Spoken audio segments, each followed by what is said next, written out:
Hidden Vatican vault opened after 5,000 years reveals a chilling discovery in the shadow of St.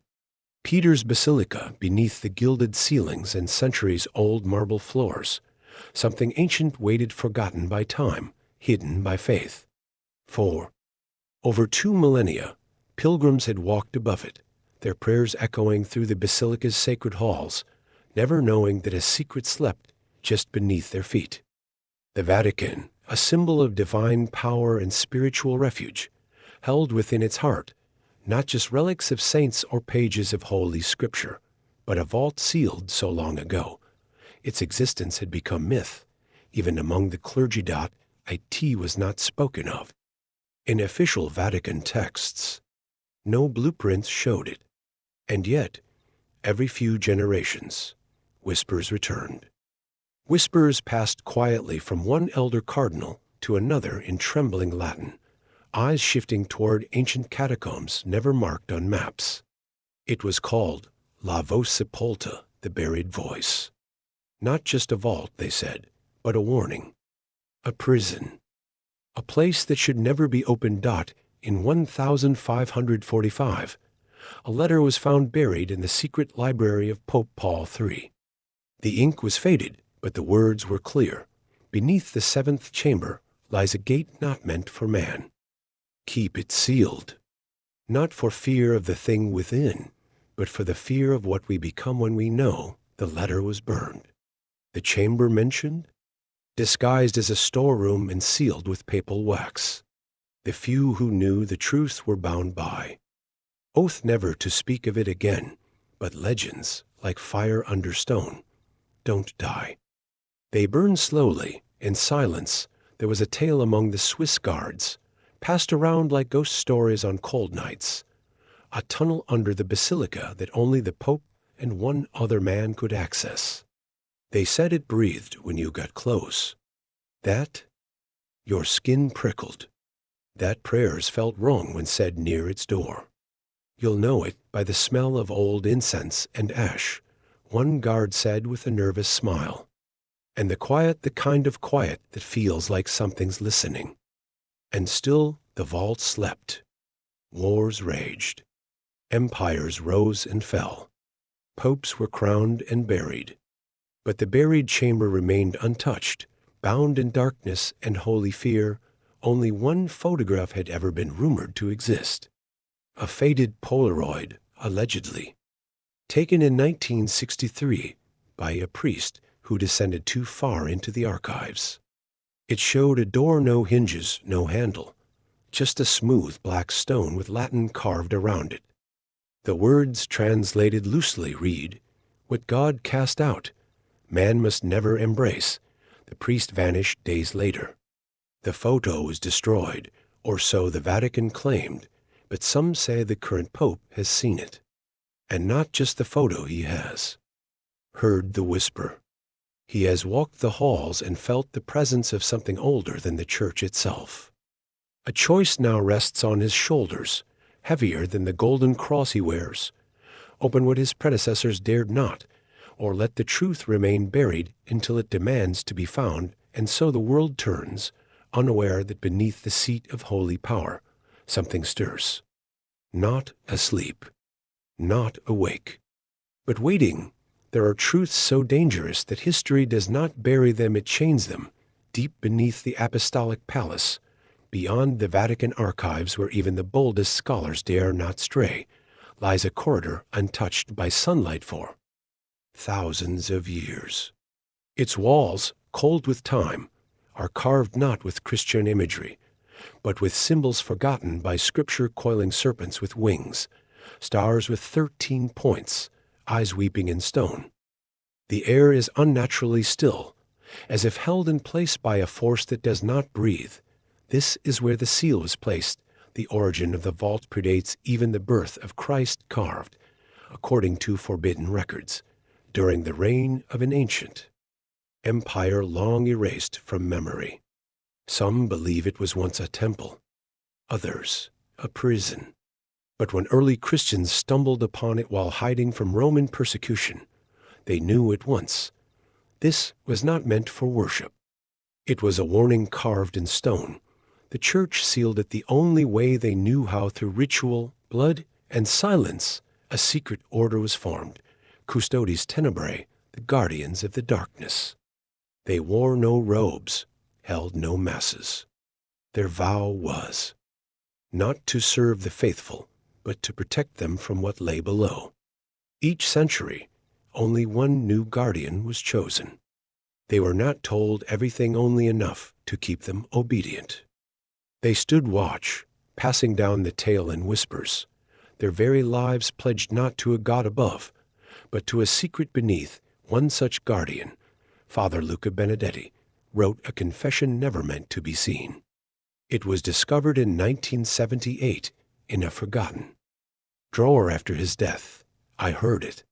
Not a voice, not words, but a feeling like dread made sound.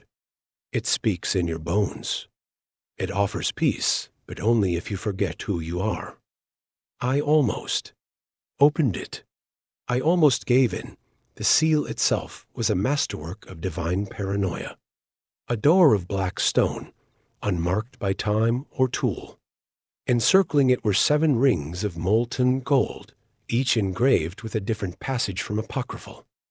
Gospels banned by the Council of Nicaea, declared heresy for what they revealed. Across the final ring, burned into the metal, was the one phrase known to all Vatican inner circles: "Absolve me, for I dared to know no one alive." Remembered who last laid eyes on the seal until recently. In 2024, a tremor shook the southern wing of the Vatican crypts. At first, it was dismissed as minor. But then came the fissure's hairline cracks stretching across forgotten corridors. A chamber, long walled off and lost to dust, opened behind a fallen statue of St.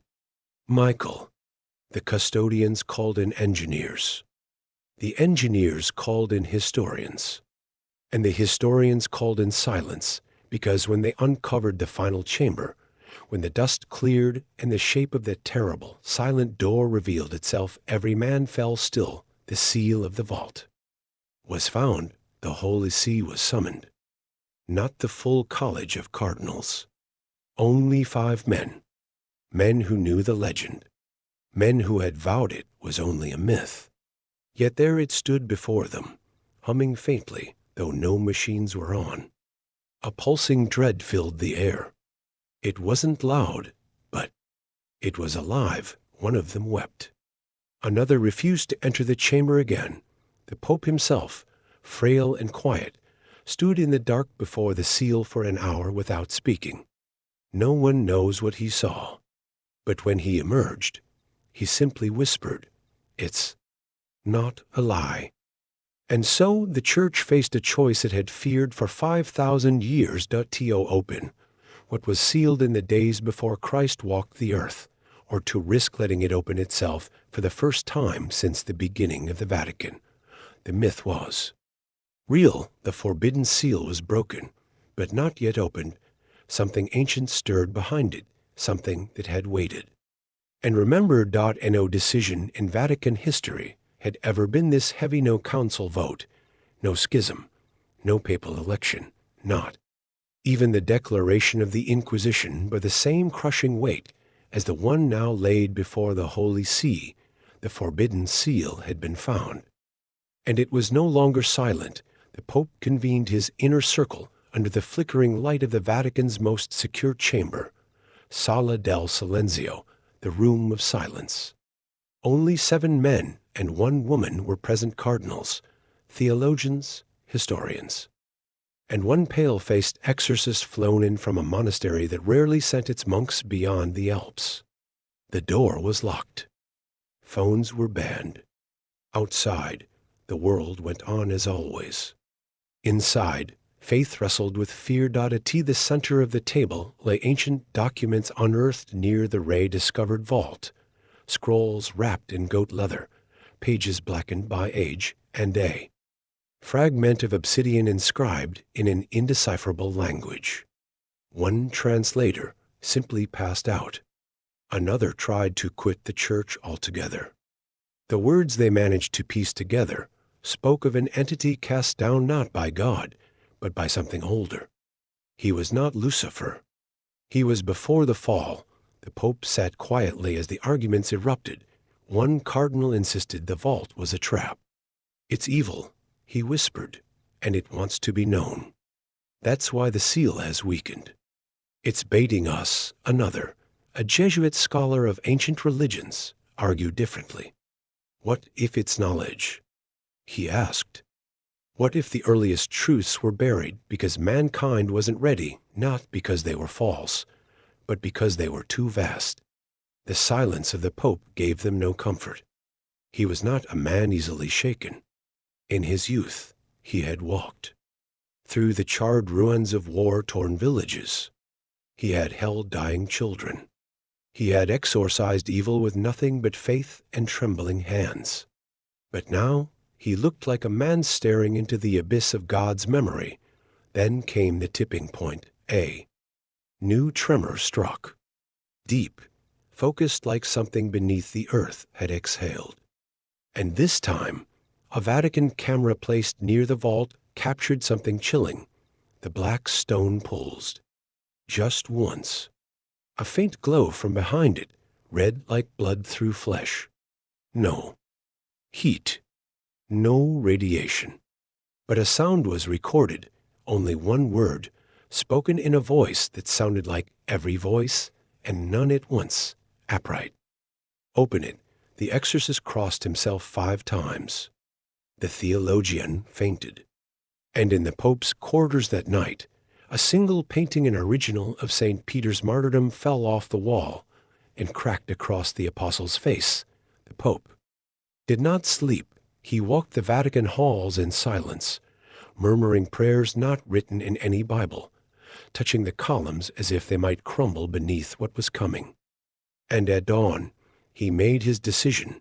He summoned a global team: archaeologists, language experts, theologians, and security forces.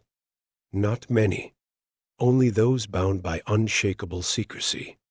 Every member was sworn under an ancient oath of silence. Not even their families knew they were leaving. Their mission was clear: enter the chamber. Document everything. Do not break the seal yet. Wait for the Pope's word. And so, beneath the oldest temple of Christendom, a team assembled, dressed in modern gear, but burdened with the weight of prophecy. Cameras rolled.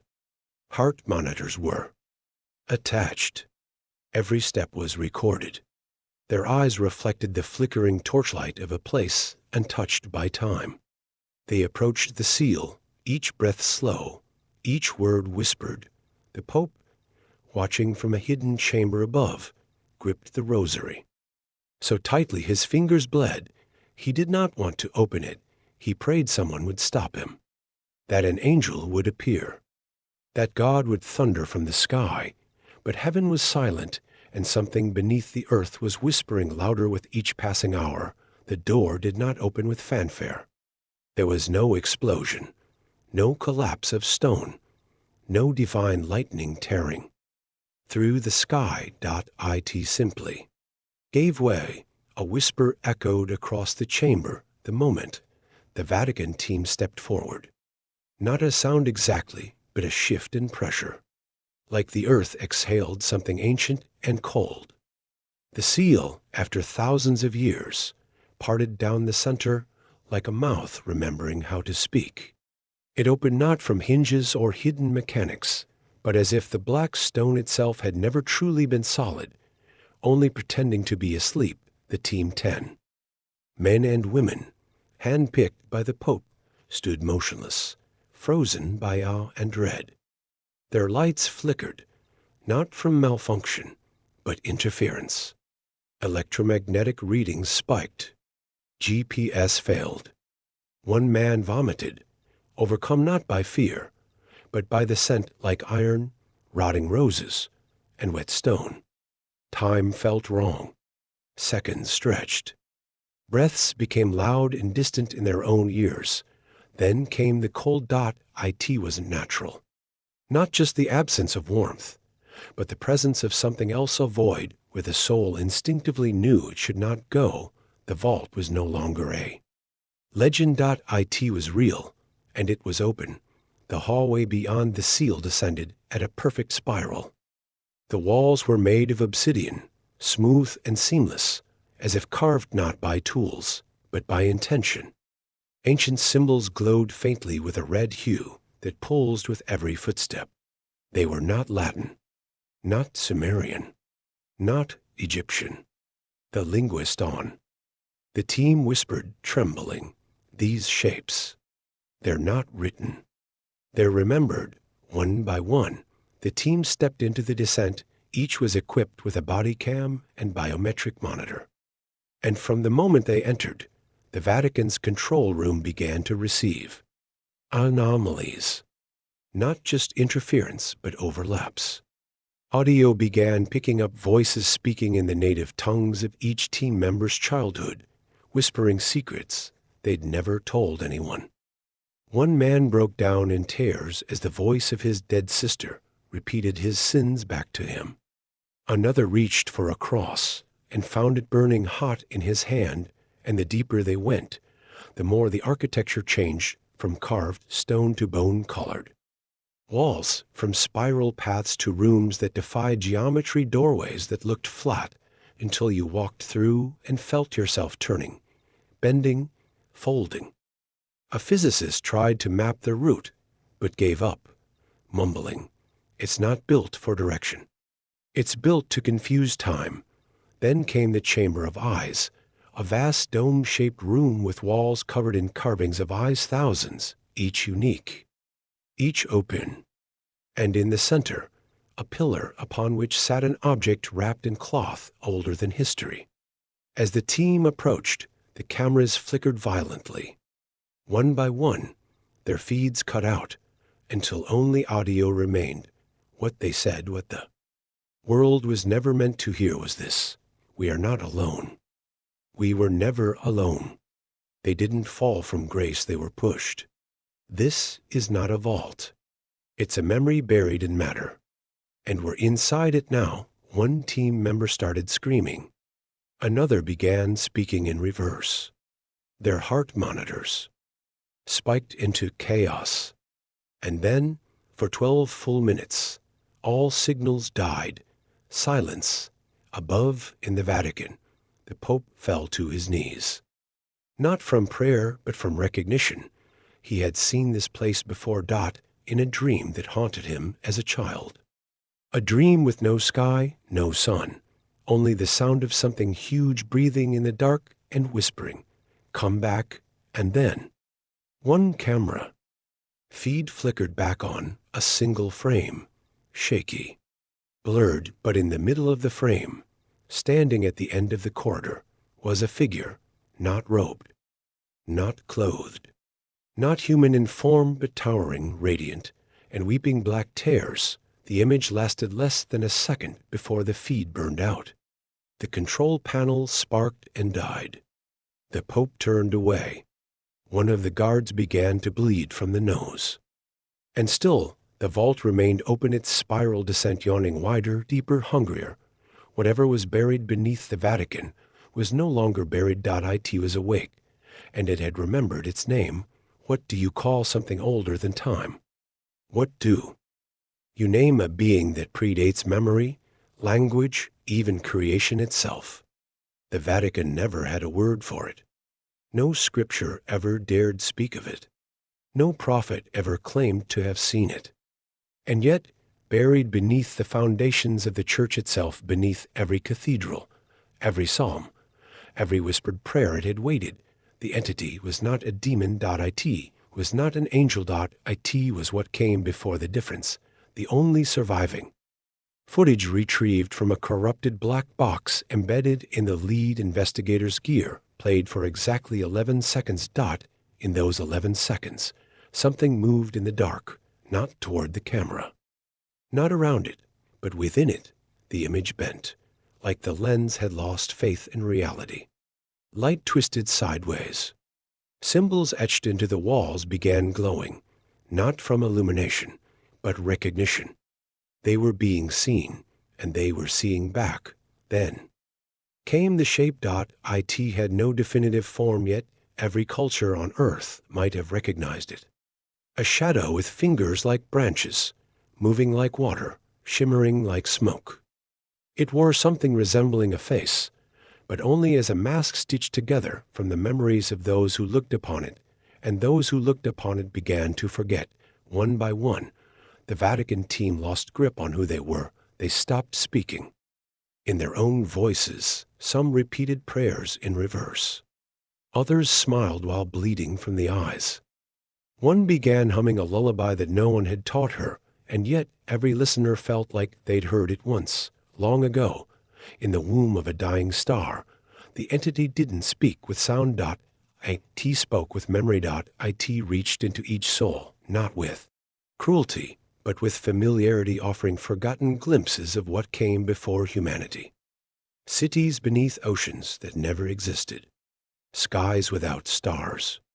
An earth that sang in frequencies no longer known, and worst of all, it offered truth, not the kind written in holy books, but the kind God himself buried. You're not created from love.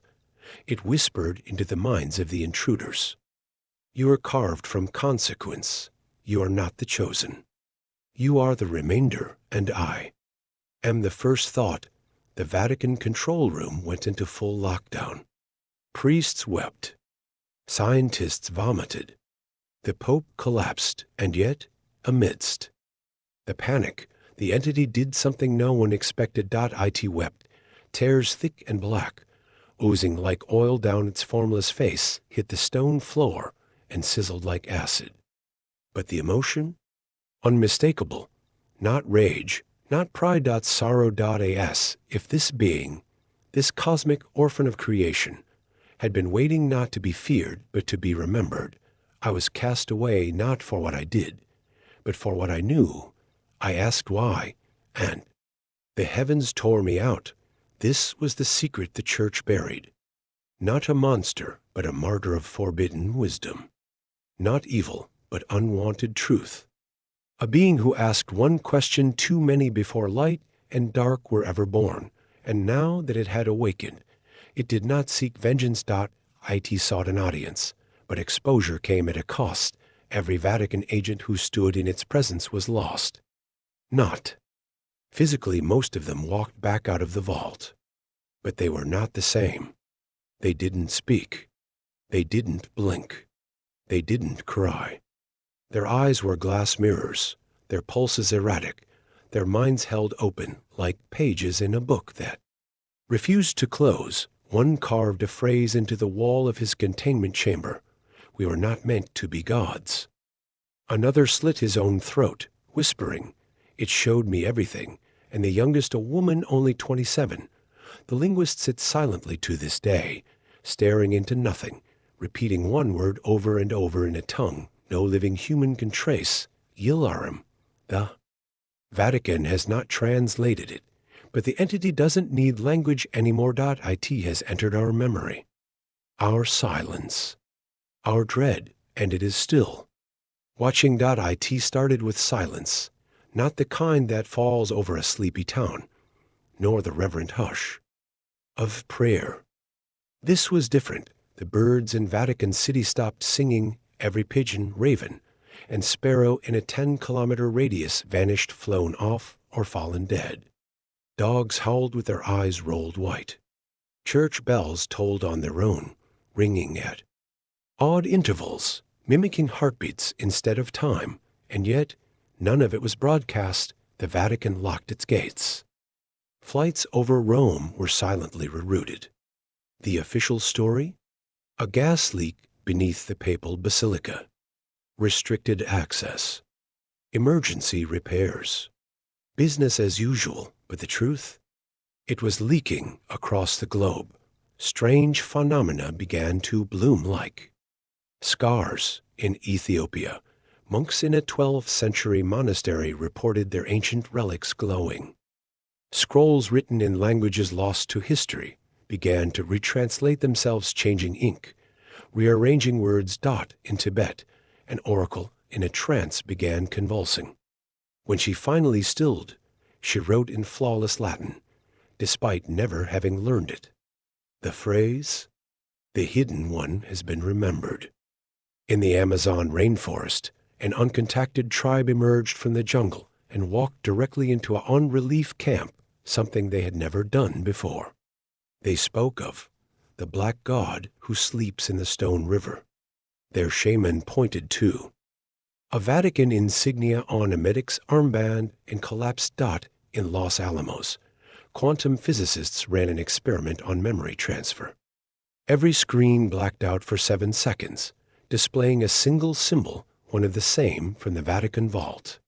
When technicians checked the code logs, nothing had been recorded. 7 seconds had simply never happened. The internet changed next. A Reddit user posted a cryptic message on our conspiracy. "I work at the Vatican. We opened it. We shouldn't have." It was deleted within minutes, but not before screenshots spread from 4chan to TikTok. A storm of speculation began. The Vatican Vault, the weeping entity, the pre-fall god, hashtags like Yil Arim and God Before God trended overnight. Most thought it was an ARG, a hoax, an elaborate scare. But then came the nightmares. Millions began dreaming of the same thing, a spiral staircase descending endlessly, a black sun behind a cracked wall, a voice soft as ash, whispering their true name, not the one they'd been given, but the one. They forgot the day they were born. Psychologists called it collective archetypal exposure. Governments called it mass hysteria, but the Vatican said nothing. They couldn't, because even the Pope had changed. He stopped appearing in public. Missed 3 consecutive masses.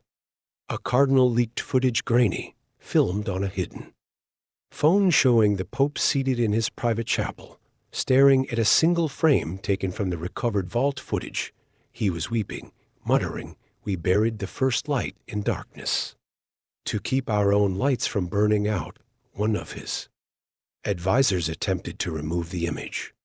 He was found days later wandering Rome barefoot, eyes missing, lips stitched shut with rosary beads. No one could explain how. Then, without warning, the black oil tears began to appear in churches around the world, seeping from the eyes of statues. Virgin Mary's, St. Peter's, even crucifixes began bleeding, but the blood was thick, dark, and refused to dry. Tests showed it wasn't paint, nor oil, nor blood. It was something alive. Scientists couldn't culture it. Microscopes refused to focus on its cells. Radiation detectors clicked near it. Every time it was contained, it evaporated, leaving behind the smell of stone and salt, and a single black feather where it had pooled. Then came the disappearances, not of people, but of pages, ancient texts, Vatican archives, even digital backups of sacred documents began losing entire paragraphs. The Council of Nicaea records, apocryphal books, pages that once referenced a fallen light or first mind were erased, not redacted, but like they'd never existed. Archivists went mad trying to prove they had once been there. One screamed in front of a live camera, "He's rewriting the past. He's not dead. He's still editing." The Vatican issued no statement, but deep in the vault, sensors still active on the upper levels recorded movement. Not footsteps, not sound, just breathing, measured, patient, like something was waiting. And then, without warning, the dream stopped. Everyone who had been dreaming of the spiral staircase.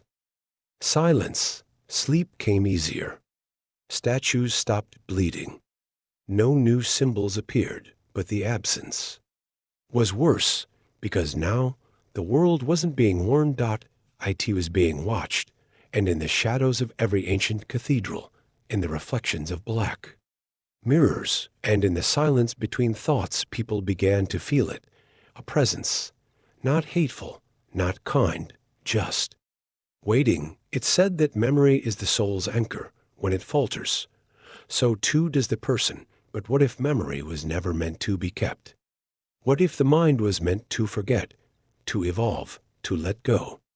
The moment the entity, the first thought, began to stretch its influence, the world realized that the war wasn't about control, violence, or even power. It was about something far more terrifying, the control of reality itself. The first sign that something was wrong didn't come as a thunderclap, but as a ripple. The day after the Pope's bizarre behavior was leaked, his weeping, his mumblings, people in countries across the world started experiencing the same phenomenon. It started with small things. A man in New York opened his wallet and found bills he had never seen before. The designs were familiar, but the text was wrong. The dates on the notes, not quite right. They were printed years ahead, not years past. A woman in Tokyo opened her old family photo album, only to find photographs of relatives she didn't recognize, smiling faces she was certain had never been part of her family. A child in London touched a tree outside her house. For a moment, she swore it had been a different kind of tree. Different leaves, different bark, a different color. Entirely. At first, people thought it was a glitch, a bad dream, collective memory loss. But as the days passed, the incidents grew more disorienting. Every historical fact, every memory, every single piece of written history felt fluid, as if it could be altered or erased in an instant. Whole cities were spoken of in multiple histories, places that were and weren't at once. Photographs started changing in real time. Old pictures of ancient battles now included people who hadn't been born yet. "I saw my grandfather on a plane to Paris in 1952, said one journalist. "He died in 1946. But I know I saw him. I talked to him." The Vatican's silence grew. It was no longer just about what had been discovered, it was about what had been opened. A floodgate had been cracked, unleashing an unrelenting force that sought to unravel the foundation of all human consciousness. What was once known was no longer safe. For some, this wasn't a loss, it was a gift. A rebel faction of hackers, calling themselves the memory reclaimers, began manipulating people's memories deliberately. They were able to erase the memories of the dead, implanting false recollections in their places. They broadcasted them into people's minds through hidden radio signals. Each broadcast was a simulation, a reality-changing event. They broadcasted fantasies, past lives, parallel universes, giving people the illusion of infinite possibilities. "Do you want to remember the life you never lived?" they would ask. "Do you want to forget the mistakes that plague you?" At first, it was harmless. People downloaded new experiences, riding in spaceships, living as royalty, exploring lost civilizations. But soon, it became something darker. The reclaimers began to alter public history. They didn't just change people's personal lives, they rewrote events on a grand scale. Wars were won that had never been fought. Dictators never came to power. Nations that had long since fallen were resurrected in people's minds. The USA never lost Vietnam. One broadcast announced, "The Berlin Wall never fell. It's still up. And it's coming back. Soon." The world was drowning in contradictions. Millions of people were experiencing memories that clashed with history. They found themselves in multiple timelines. In one timeline, they were from countries that didn't exist. In another, they had died in events that had never occurred. Everything was in flux.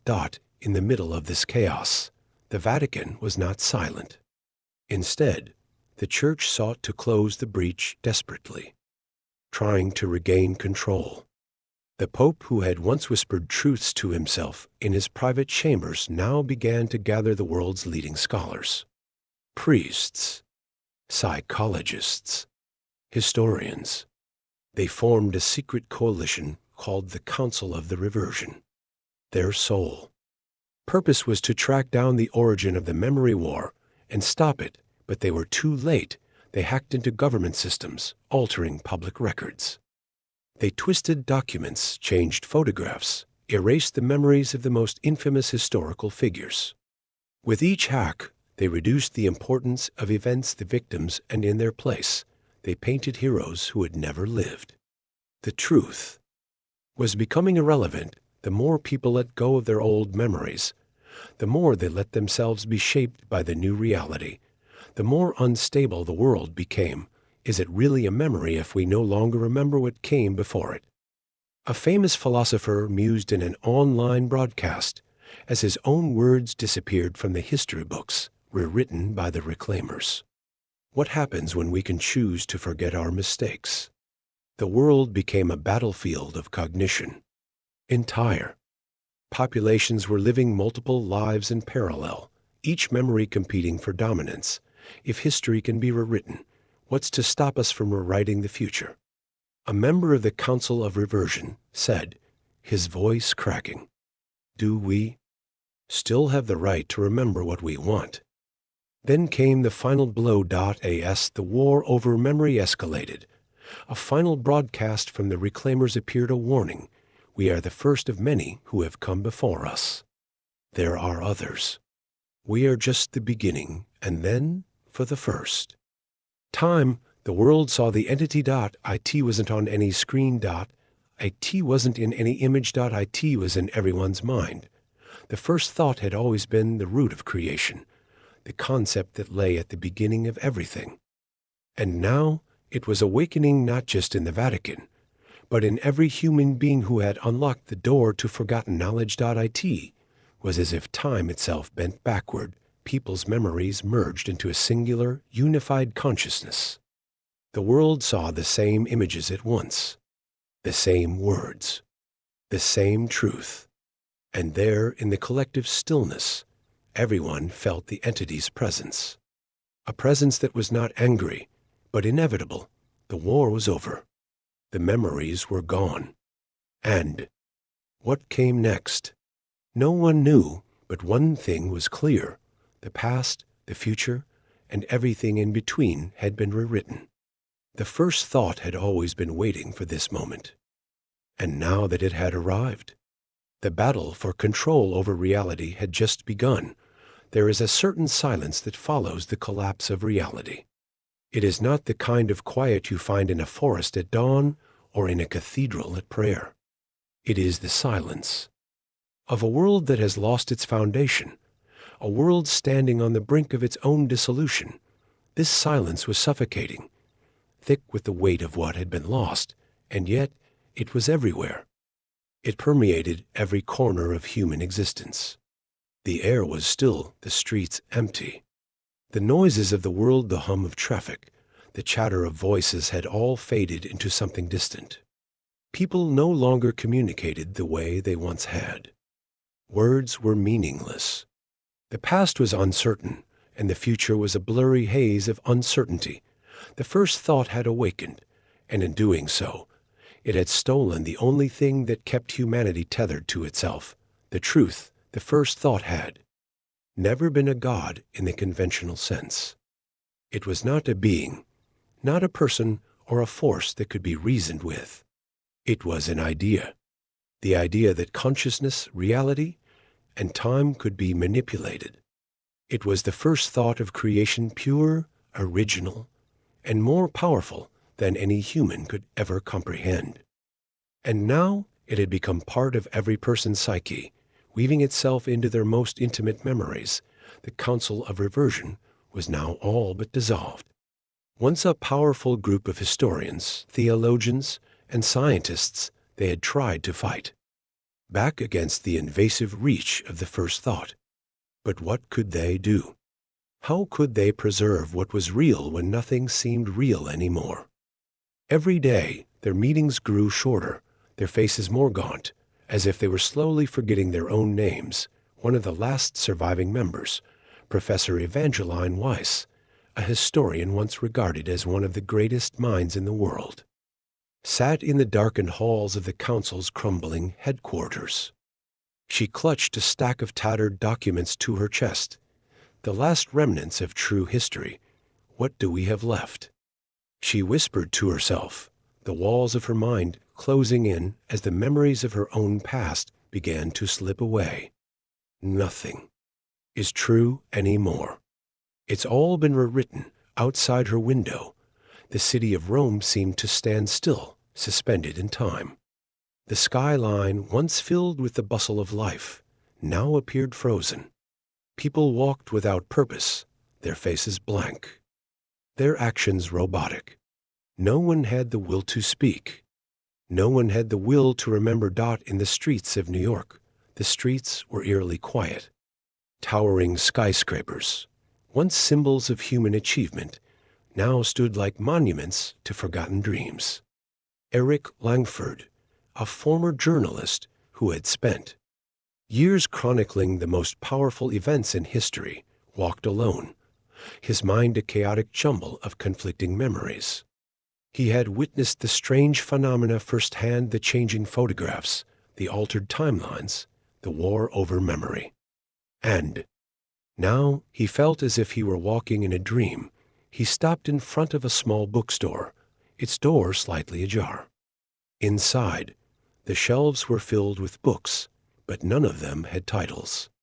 They were just blank covers, empty, waiting to be filled with something, anything that might make sense of the world again. He entered, drawn to the emptiness.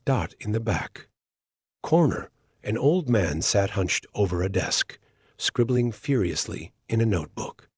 His handwriting was erratic, as though the words were slipping through his fingers. "You're still trying to write the truth, aren't you?" Eric asked, his voice hollow. The old man didn't look up. He continued writing, as if he hadn't heard the question. Eric walked over to the desk, peering over the man's shoulder. The pages were filled with strange symbols and words that seemed to bleed into one another. In the center of the page, written in large letters, was a single phrase: "The truth is silence." Eric stepped back, his heart pounding. The truth, the one thing everyone had been seeking, was now nothing but an empty phrase. The world had been rewritten so many times that even truth itself had become meaningless. What remained? What was left to cling to? Across the world, the effects of the first thought continued to ravage humanity's collective consciousness. Some people tried to hold on to the memories they had left, clinging to the old stories, the ancient traditions, but they found themselves slipping further and further into confusion. History was no longer a constant. The past was a fluid thing, constantly shifting and changing with each new thought that passed through the collective mind. In London, Anna Rivers, a young woman who had once been a scholar of ancient texts, found herself walking through a city she barely recognized. It was still London, sort of, but it was also something else. The architecture, the people, even the way the sun rose in the sky seemed unfamiliar. She stood in front of the British Museum, staring at the massive columns that had once symbolized the endurance of human knowledge. But now they seemed hollow. They weren't real anymore. She stepped inside, hoping to find something, anything that might anchor her to the truth. But the exhibits were empty. The artifacts were gone. The objects she had studied for years were just gone. Nothing but empty cases and blank placards. One exhibit remained, though tucked away in a dark corner of the museum. The label read, "The Final Record." Inside, there was only one item: a small black stone. It was smooth, perfectly round, and in its center was a single crack, as though it had been split in half. The stone was pulsating, glowing faintly in the dim light. Anna reached out to touch it, and the moment her fingers brushed against its surface, a wave of memories flooded her mind. But these weren't her memories. These were someone else's, the memories of the first thought. The stone hummed as the flood of knowledge filled her mind. The truth of creation, the endless rewriting of history, the hidden past that no one had ever truly known. In that moment, Anna understood what had happened. The first thought hadn't just rewritten history, it had erased it, wiped it away like an empty canvas. And in its place, it had created a new reality, a reality where memory itself was nothing more than an illusion. The stone began to glow brighter, and Anna knew deep down that it was only a matter of time before everyone felt the same thing. The truth was gone. The memories were gone. All that was left was the silence, and in that silence, the first thought waited, patient and eternal, to reclaim what it had always been, the foundation of everything, the world, once vibrant with the hum of life and thought, had now become a shadow of its former self. No one remembered the days when things were simple, when reality had its contours, its rules, its constants. All that remained was a void, a place where time and history clashed in an endless spiral of uncertainty. The first thought had done its work, and now humanity stood on the brink of obliterating everything they had once known. In the once bustling heart of Rome, the Vatican's catacombs lay still. The eerie silence that had blanketed the world seemed to echo louder in these ancient halls. Father Alessandro, one of the last remaining members of the church who still clung to the belief that truth could be found, paced the stone corridors, his mind filled with conflicting thoughts. He had spent years guarding the secrets of the Vatican, protecting the knowledge that could change the world. But now he didn't know what to believe. He had once been a scholar, a seeker of truth. But truth had become a rare commodity. What was real anymore? What could be trusted? The Pope, once revered as a spiritual leader, had long since abandoned his duty.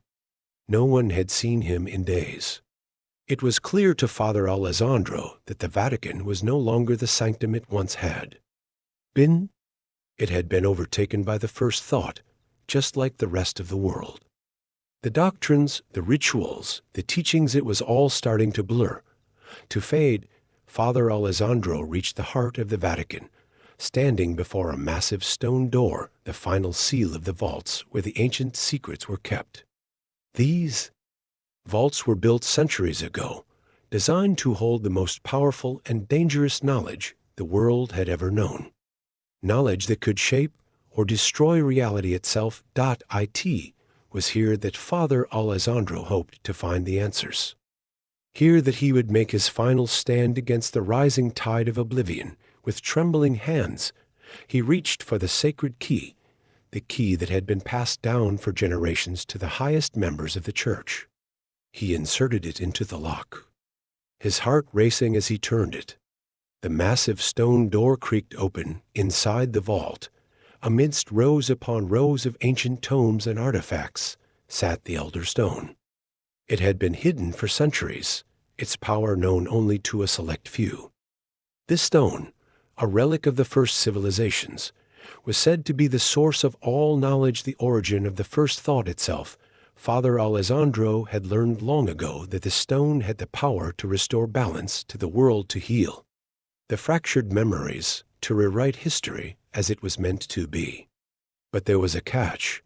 Only one person could wield it, and that person would have to be willing to sacrifice everything.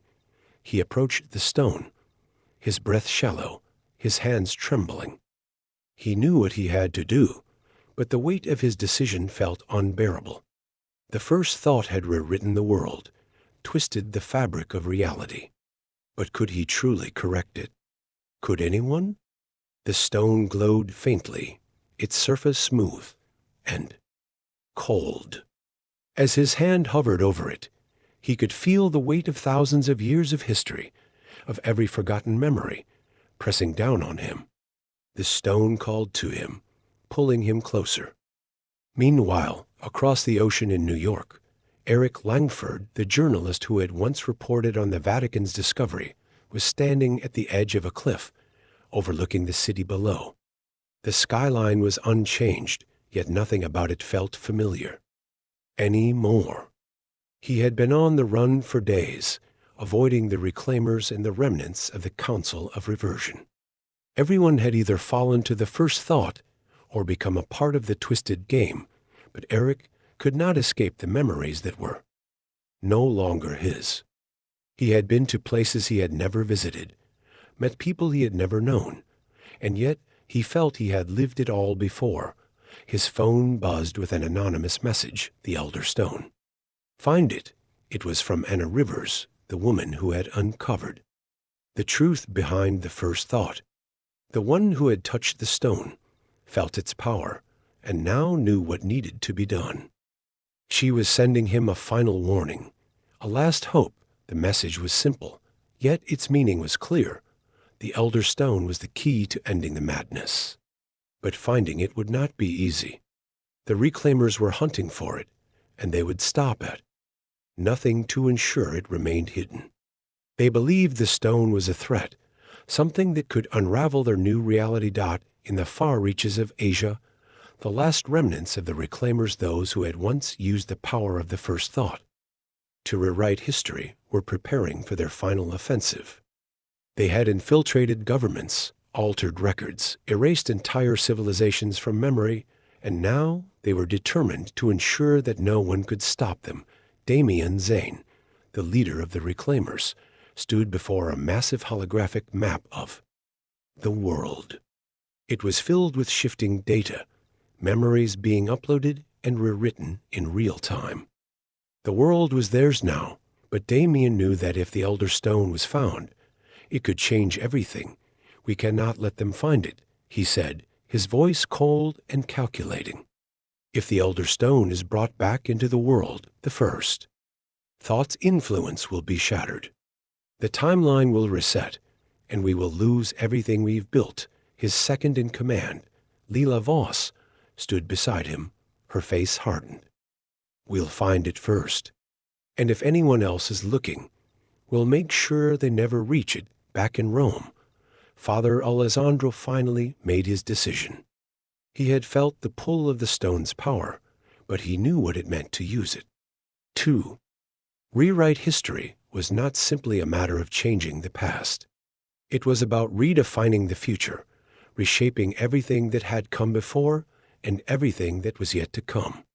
The stone held the power to destroy the first thought's influence, but it also held the potential to unravel reality itself. As his fingers touched the Elder Stone, the ground beneath him trembled. The world seemed to shift, as if everything that had ever been known was being erased. The stone pulsed with energy, filling his mind with visions of the future, the past, the lives that had never been. The reckoning had begun. Father Alessandro closed his eyes, knowing that this moment was inevitable. The stone would restore balance, but it would come at a cost. As he invoked the stone's power, time itself seemed to collapse, and for a moment, everything went dark. When the light returned, everything was different. The war over memory was over. The first thought's influence had been severed. The timeline had reset. Humanity had been given a second chance, but as Father Alessandro stood before the Elder Stone, he knew that even in this new world, the scars of the past would remain. The memories of what had happened would be buried deep, hidden from view. But the truth was now silence, and humanity would have to live with the knowledge that there would always be forces in the world trying to rewrite it again. The question remained, would humanity choose to forget? Or would they choose to remember? The final reckoning had passed, but the silence that followed left behind only one certainty. History is not just written, it is lived. And in the end, the world would always be at the mercy of those who controlled the truth.